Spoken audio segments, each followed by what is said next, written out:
full of meaning. The mightiest machines produced by human ingenuity are indeed useless unless guided and serviced by the intelligence and skill of man. We are, of course, very proud of our mechanical equipment, but we are prouder still of the men who keep it running. The New Haven Railroad is more than just ties, rails, and rolling stock. It is primarily people. People whose skill, devotion, courage, and strict adherence to the finest railroad practices have made possible its record of safety, efficiency, and progress. Right, Mr. Palmer. And now let's have motion pictures take us behind the scenes of a great railroad at work. We'll see two general phases: railroad operation and railroad maintenance. Trains are of two kinds, passenger and freight. Let's begin with the passenger. The locomotive backing into the yards to pick up the cars of the Yankee Clipper. The cars, meanwhile, have been made ready for the passengers, and having them clean and sanitary is Rule A in the art of railroading.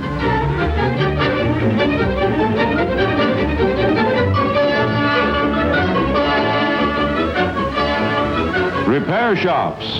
Here, passenger coaches, dining cars, and grill cars are brought to be repaired or rebuilt.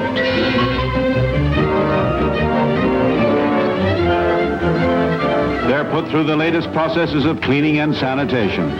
There's an imposing background of work behind the picture of a smart, modern car in a passenger train.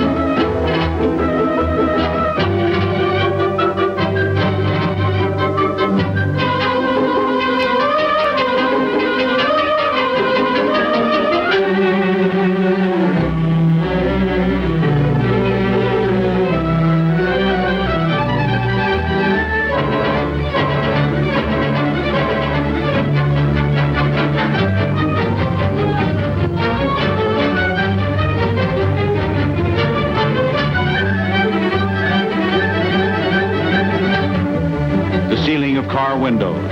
And here we find a device of technical science to enable you to see better as you gaze at the scenery. Each streamlined window consists of two panes of glass held apart by rubber spacers. These rubber spacers seal the inner surfaces of the glass against the outside air.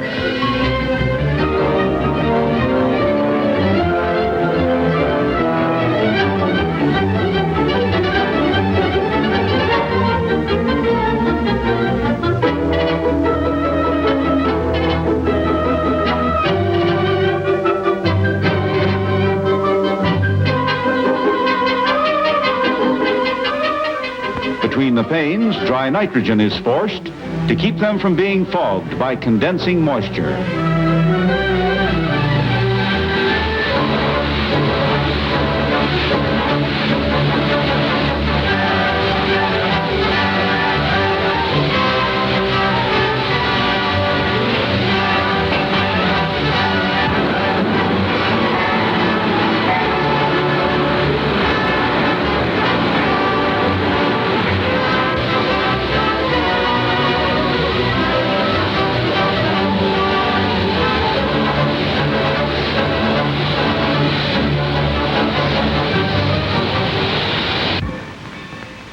Into the yards backs the locomotive to pick up the cars.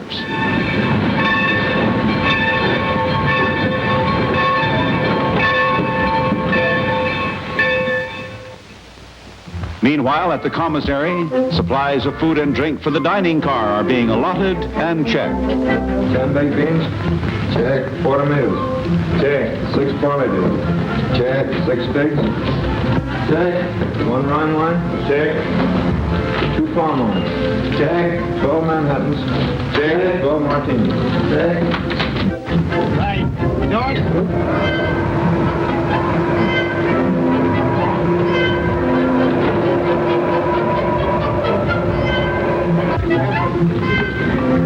Have some chicken fricassee tonight. Yeah, that's very nice. The amount of groceries they can stow into the small pantry space that car dimensions permit would make a housewife think that it's all magic.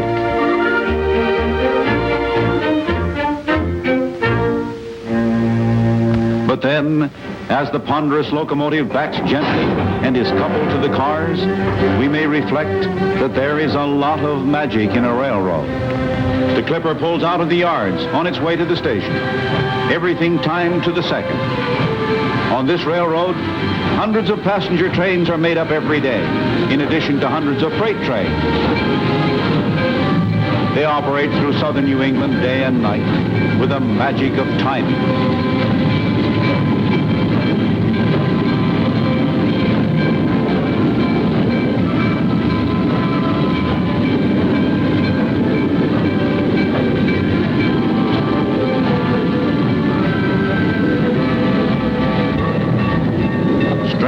Geometries of tracks in the yards, and the number of switches there calls for deft and intricate manipulation.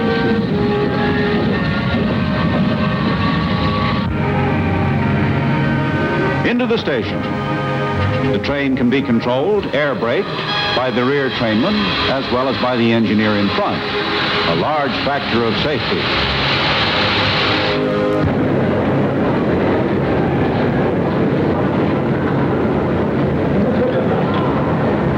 Station in Boston. The old familiar scene, and never without a thrill. Passengers going to a train.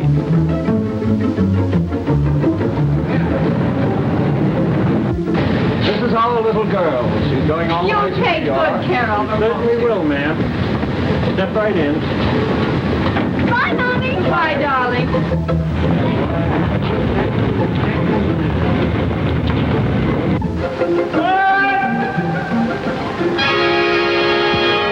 Hey, wait a minute!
Woman in Boston buying a bicycle for her nephew in New York, and he'll get it the next day. This takes us to the subject of freight trains. Shipments of freight are in two classes, carloads and less than carload lots. Delivered to the freight depot and recorded with a weighbill, the boy's bicycle is stowed safely and securely for the trip. There's an art in stowing all sorts of freight securely in a car, and also in switching the cars through the yard. The powerful diesel switcher is the last word in this type of modern mechanism, one of the busiest of workers in the realm of railroading, practically a 24-hour-a-day worker. A new coordination of rail and highway transportation is seen as they load a trailer onto a flat car. The trailer has picked up packages from all over Boston to be distributed in New York. Ordinarily, the tractor pulling the trailer would have made the trip to New York by highway. But now the trailer is securely fastened on the flat car and then carried to the metropolis. This avoids a truck trip to New York, a large saving of gasoline and of rubber tires. Mighty important in these days of wartime shortages with rubber tires rationed.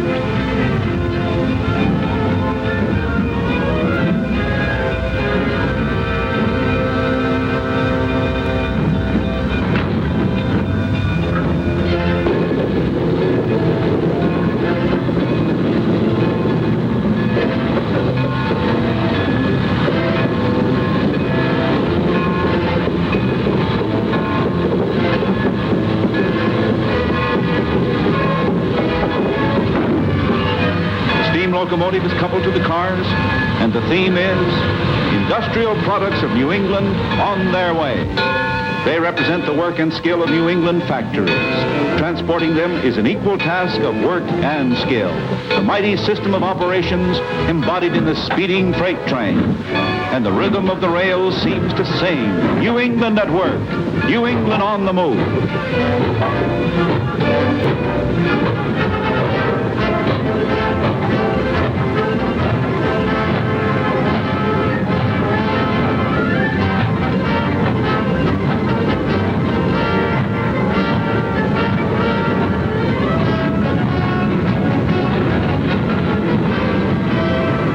A signal tower, which trains to and from New York will pass.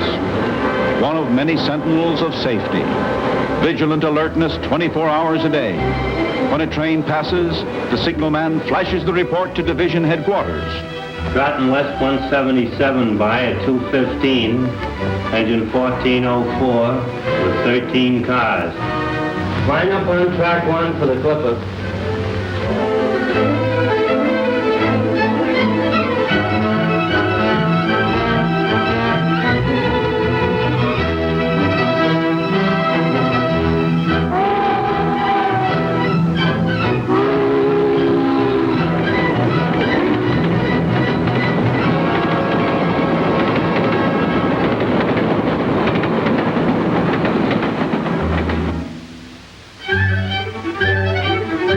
Signals must be kept clean. These workers make sure that the red, yellow, and green eyes of railroad safety are always bright, clear, undimmed. The signal mechanism is as precise as the works of a watch. It is given constant care by technicians of safety. Here, signal mechanisms are brought periodically for inspection and overhauling.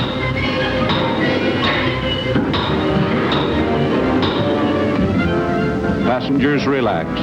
They ride in the luxury of the lounge car. In another sense, they ride on a tide of intricate work, the labor of thousands, a mighty system of operations, all translated into the convenience of a railroad trip. Are you enjoying your ride? Yes, thank you. I'll bet you're going to have fun in New York. My grandmother's going to take me shopping, and we're going to Radio City. And I'll be allowed to stay up every night until 9 o'clock. The freight angle intervenes. For railroad's two categories, passenger and freight, are another form of life's two divisions, people and things. South America is the destination of this large and intricate machine. Carefully crated, it will go by ship, but first it must be taken by rail down New England to the harbor. An export angle of freight service. Industrial New England is of historic importance in the foreign trade of this nation. Passenger service takes plenty of account of passengers' appetites. The grill car is for the less formal meal than the diner provides.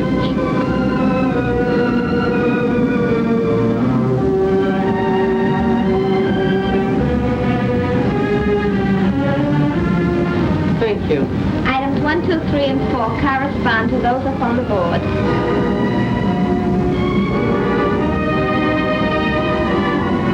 Do you suppose I could have that roast beef rare? Certainly.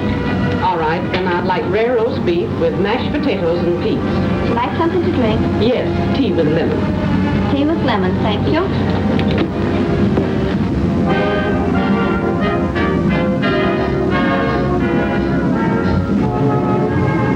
The dining car is a place of leisurely luxury, regaling yourself while the passing scenery provides entertainment. One broil Foster's scrod, and the scrod is very nice today. One French fried potato, one lettuce and tomato salad, one coffee, one apple pie. How's the Boston straw? French fried potatoes. Coming up.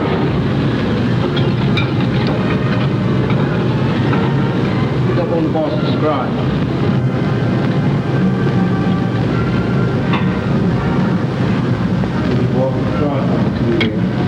Thank you, Chef. Pepper soup, please. The menus are in keeping with the Yankee Railroad. They specialize in the art of the New England kitchen. Such things as scrod, Boston baked beans, Cotuit oysters, and Indian pudding. Yes, you know you're traveling in New England.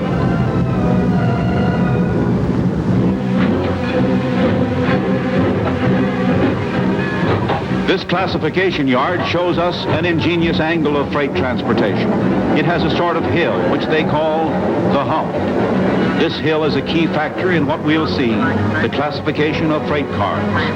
They are oiled while on the move, on their way up the hump. They go on to the top of the slope. The purpose of all this is to classify incoming trains so they can be reassembled as other trains, each to go to a different destination.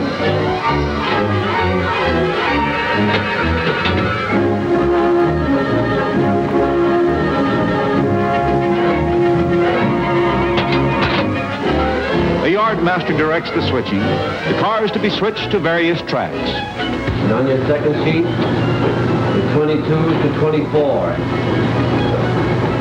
43 to 33, 48 to 13.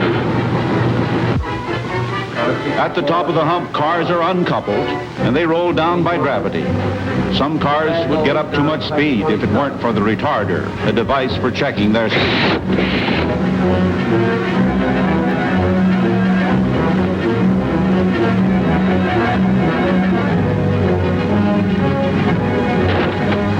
Empty 26, car.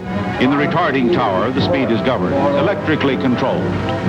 Switches direct the cars to the right tracks, where they join other cars to make new trains for other destinations.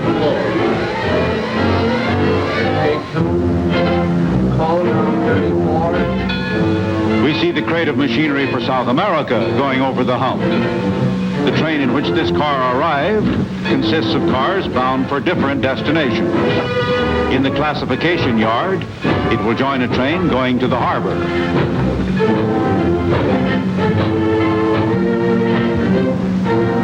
Less than carload lots are reclassified at this LCL transfer. Just as whole trains must be rearranged with reference to the destinations of the cars, so must individual consignments of merchandise in a car be rearranged with reference to their destinations. And this is done here. The car is unloaded, and the merchandise is reassembled in other cars. These cars are then attached to trains bound for many, many places. The engine house, where running repairs are made. We see another phase of railroading, maintenance of equipment. There are light repairs made at many points on the railroad. And there are heavy repairs which are made in a great locomotive shop.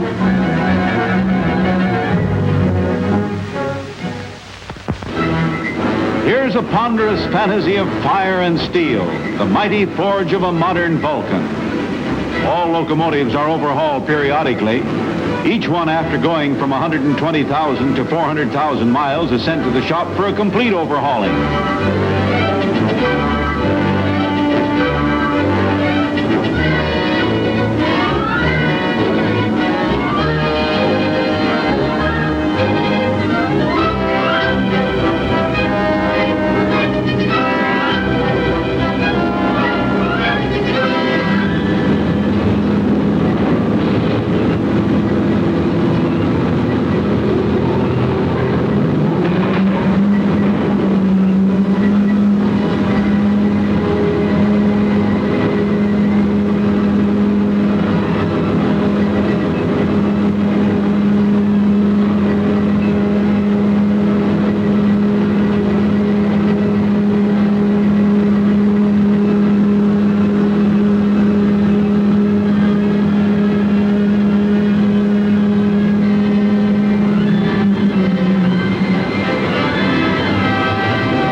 The slip track is an oil track where overhauled locomotives get final tests. They can be driven many miles at all speeds forward and backward on a track that simulates conditions of speed. A monster locomotive, thoroughly overhauled, is a symbol of that factor so vital in all mechanics, all industry, maintenance.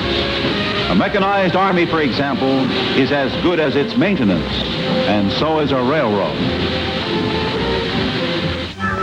A locomotive must be serviced, and that occurs at many places along the line. It requires, for example, sand to give the big drive wheels traction when the rails are wet and slippery. And coal to be blown automatically into the firebox. The fireman just operates a lever. The coal pile is a mountain. Countless tons of the black fuel stored against any emergency, anything that might cause a shortage. The coal pile tells us that a railroad is not only a mover of things, it is also a buyer of things.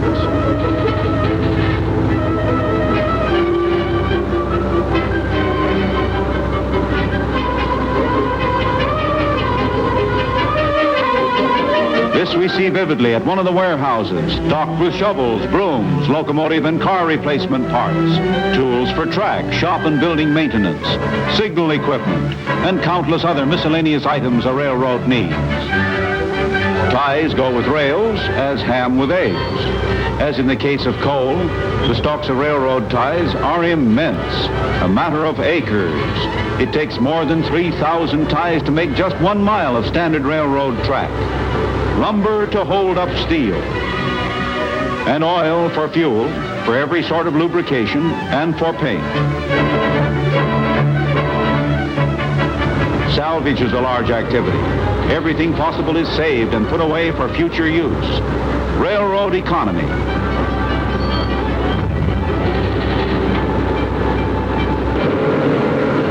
Laboratory tests for all vital materials purchased by the railroad. Metals, for example, are subjected to exacting tests.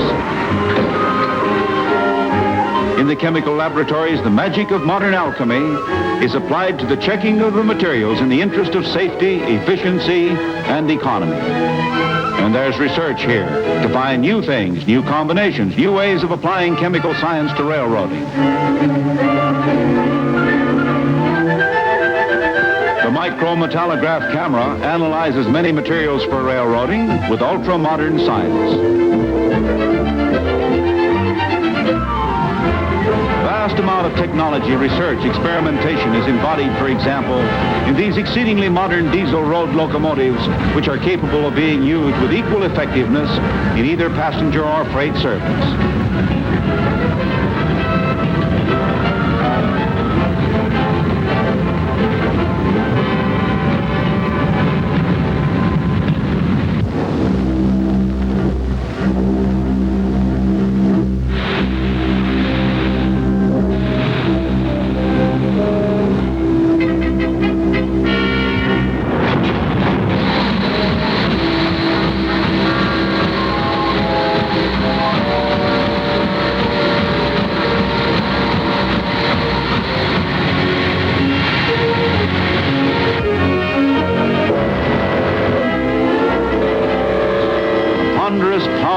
Steam and steel, taking a treasure store of New England merchandise into the night.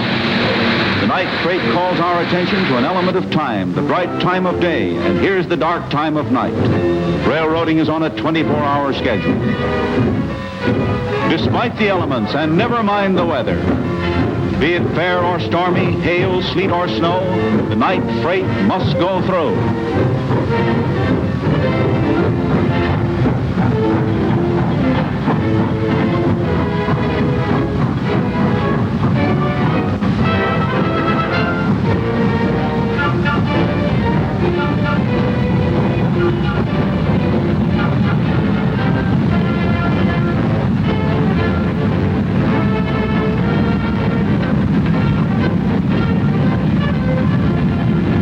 The conductor in the caboose keeps a record of all the cars.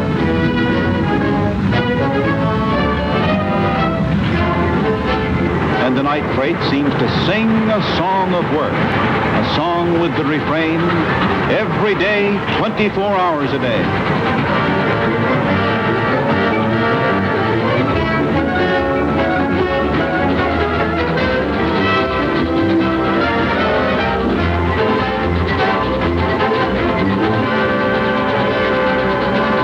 Track laying, the first work of railroad building, is likewise a #1 task of railroad maintenance.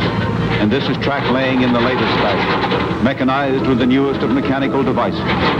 It's all very different from the way the first transcontinental tracks were laid across the Wild West more than 3/4 of a century ago. That epic of track laying had elements of blood and thunder adventure. This has the faultless routine of a smooth working system of industrial maintenance. The tracks of this New England railroad are relayed according to a regular schedule of constant renewal of tracks for safety. All right.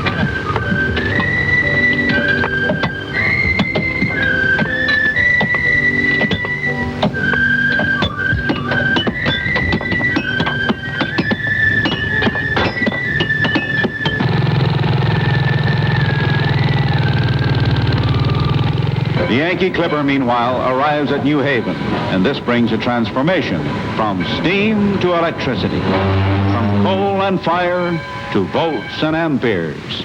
The steam locomotive leaves the train. From Boston and from Springfield to New Haven, the motive power is provided by superheated steam.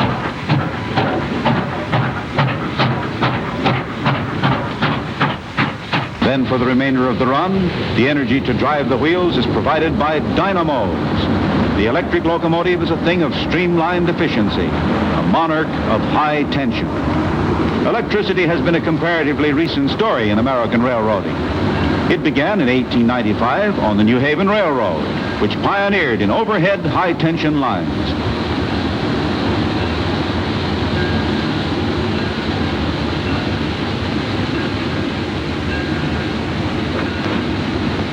Now the Clipper goes speeding under electrical power. We're in a new world of railroading, a realm where 100 thunderbolts of Jupiter are harnessed to turn the wheels of trains.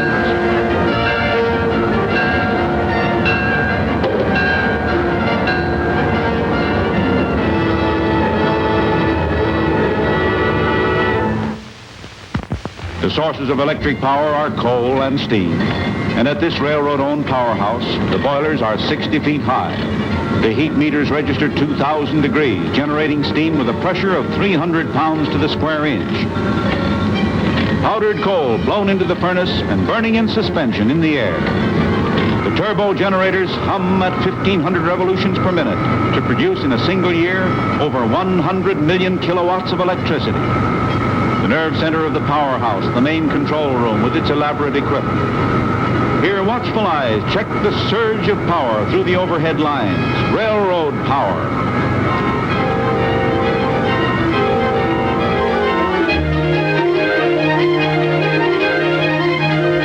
A masterpiece of roadbed construction and maintenance is this 4-track electrified right-of-way. Over it pass between 600 and 700 trains a day.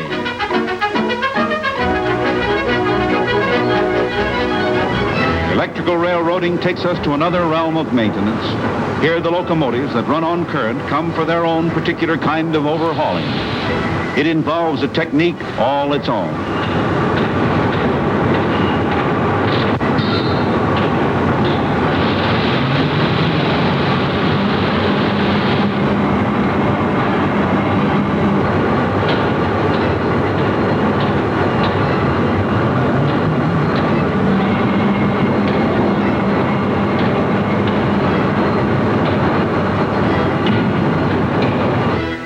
The Yankee Clipper, now electrified, approaching the environs of New York, which means it will soon go underground because the tracks for miles proceed beneath traffic and beneath buildings of the metropolis. We pass into a subterranean world, a signal tower underground. Here more than 600 trains a day are guided in and out over the 107 tracks of Grand Central Terminal. 28 up H. 28 up H. 18 out C. 18 out B. 84 up B. 84 up B.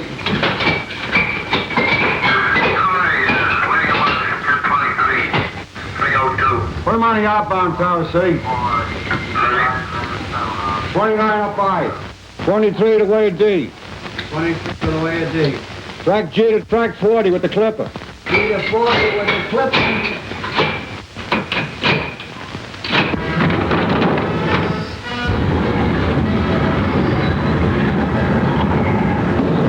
On time, as the train board indicates.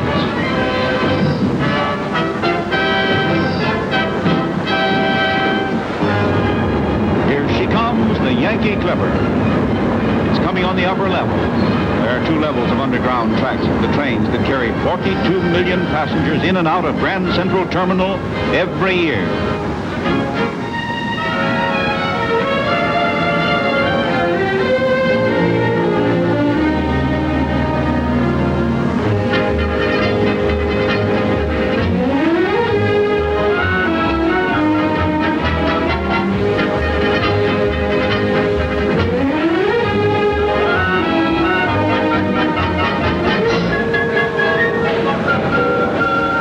Concourse at Grand Central, where you'll see almost anybody in the world walking through if you'll wait long enough. The New Haven Travel Bureau will advise you about that visit to historic New England. Take a pilgrim tour, or they'll arrange your summer vacation. Or in winter, a snowcation. You'll be interested to know that they have a new trail at Stowe, named the Ski Meister Trail. I want a lower berth to Boston on the Owl tonight. On train 2, 12:30 a.m., Saturday morning, December 6, a lower to Boston on 2736. Lower 7, 104, train 2, 12:30 a.m. to Boston, Saturday, December the 6th, ticket 2736. I have lower 7 in car 104 on train 2, 12:30 a.m. tomorrow morning. Thank you. A lower berth for Boston on the Owl. And the ticket places at this young lady's disposal the great organization that you've been seeing in action, so that she'll travel comfortably and sleep well. The Pullman service makes sure of that.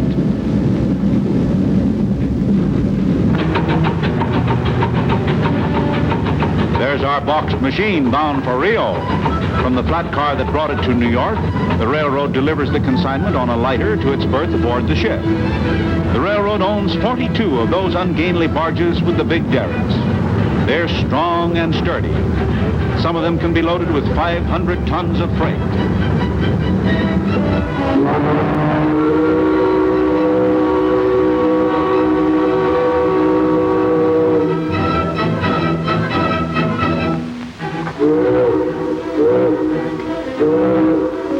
What about the tugboat? It's also railroad owned. The railroad owns 13 tugs. They're famous throughout New York Harbor. The railroad owns and operates many other pieces of marine equipment. And so the case of machinery is on its way to be stowed aboard ship, and then south into the tropics, past the equator, to be put into service in the land of the Amazon. New England machines to modernize latitudes of jungle green.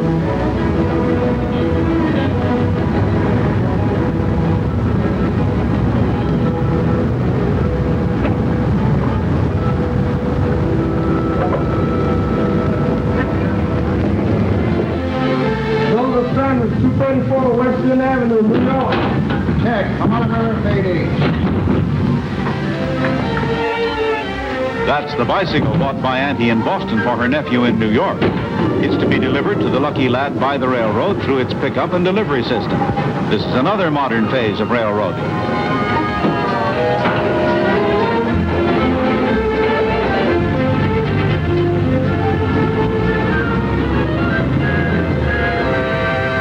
This is a water gateway for the interchange of freight cars between railroads. New York, the East River.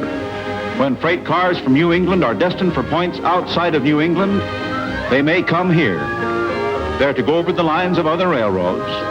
And how is the transfer affected? We see a water phase of operation that you might not readily associate with a railroad. A car ferry, and the dock apron can be moved up and down to follow the tide. The car float arrives with cars from the New Jersey side. They're from points south and west and are destined for New England. Raw materials for the industries of New England. And the car float is locked to the dock apron.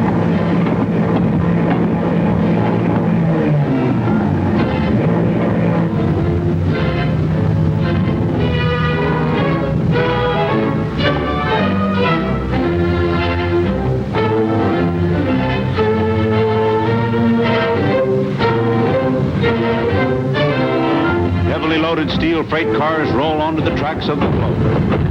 Manufactured articles made in large part from raw materials brought previously into New England. On the other side of the river, they will roll similarly onto the tracks of the railroad that is to take them on to complete their journey to some point in this immense country of ours. New England carload lots bound for everywhere.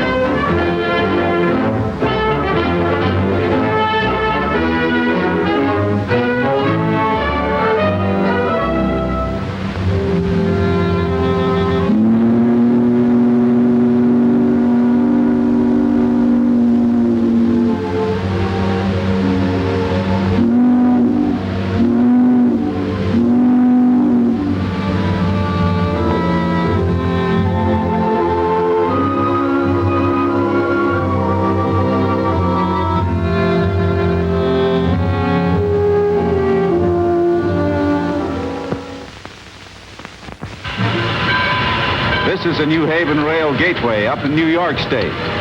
It's another point where railroads meet and where freight cars are interchanged.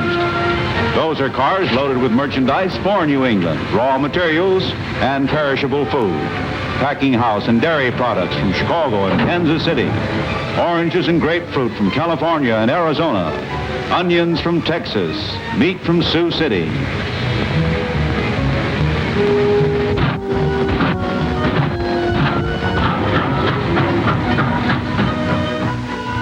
Ice for perishable food must be kept cold in the hottest weather and moves in refrigerator cars called reefers. Before they pass into New England, the railroad replenishes their supply of ice. Here they use an average of 1,500 tons of ice a month. They'll ice as many as 5,000 cars in a single year. Block ice is used for fruits and vegetables to keep them fresh and crisp. Crushed ice is used chiefly for meat and fowl. This bit of railroading is a frosty job, also a bit salty. Same as with the old ice cream freezer that Mother used to operate. They salt the ice. They use 300 tons of salt a year.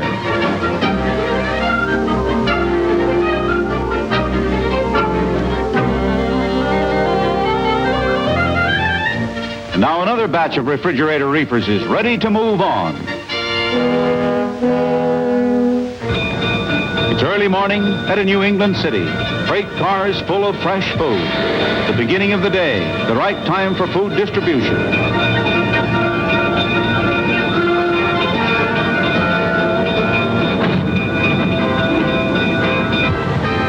The carloads of produce are speedily unloaded, and this begins some busy and bustling procedure. On a peak day, this produce terminal will unload 200 cars of fresh food for the bargaining of the buyers. It's 6:45 a.m., and they hurry to get the produce to neighborhood stores and markets. They're also mighty keen to get the best price. Just listen to that bargaining. No. I'll give you a dime. Nothing doing. All right. We got a few left in the last. You want a few more, Eddie? Yeah. Want a few more for the store? 25. Well, there's only 35 left. That's all right. I don't give a quarter. No, 35 left. Well, give me an $8. Angelo, no. Give me an $8. That's all there is to it. Nothing doing. 340 if you want them, that's all. Quick work to get the merchandise on its way. Hurry up, boys. The housewives are waiting.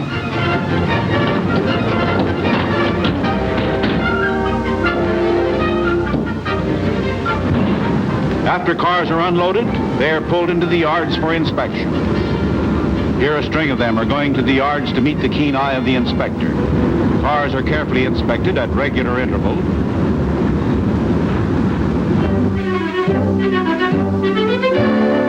And when something wrong is found, the car is tagged. bad order, familiarly known as B.O. The car then goes to B.O. Brown's yard. Those are his real initials, appropriately. In the yard, light repairs are made. No matter who owns a car, as soon as trouble is discovered, it is fixed at the nearest repair yard. This is another phase of all-around railroad cooperation, and it is smart practice to do the small jobs here instead of sending the cars to the shops where heavy repairs are made. And watch B.O. put his boys on the light repair job. What's the matter with this guy, boy? Did you look it over yet? Brake burn wheels, L3. Jack her up. Okay.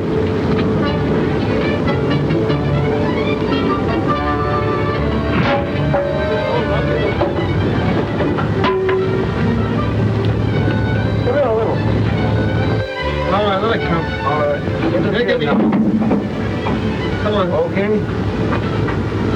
Hold it. I'll bind it now. Push it in a little. All right. Okay.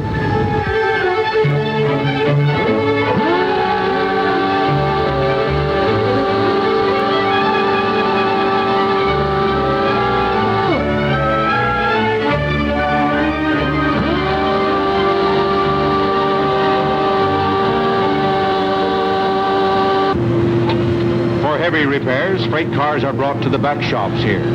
Wheels are pressed off the axles by the application of enormous pressure. Hundreds of tons. After being repaired to exacting standards of safety, wheels are pressed back onto their axles under pressure. No bolts or screws needed to keep the wheel securely in place. Just that enormous pressure.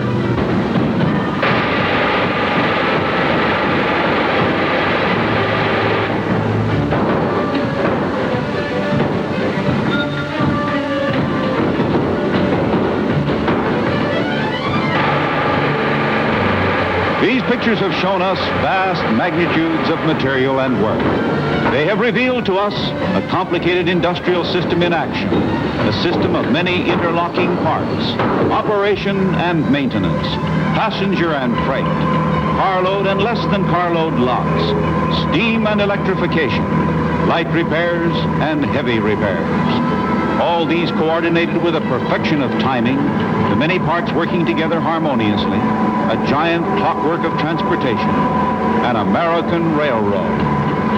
All this is typical of the industrial genius of America. It is an example of that world-important thing on which this nation and our brother nations must rely in a perilous war of worldwide scope.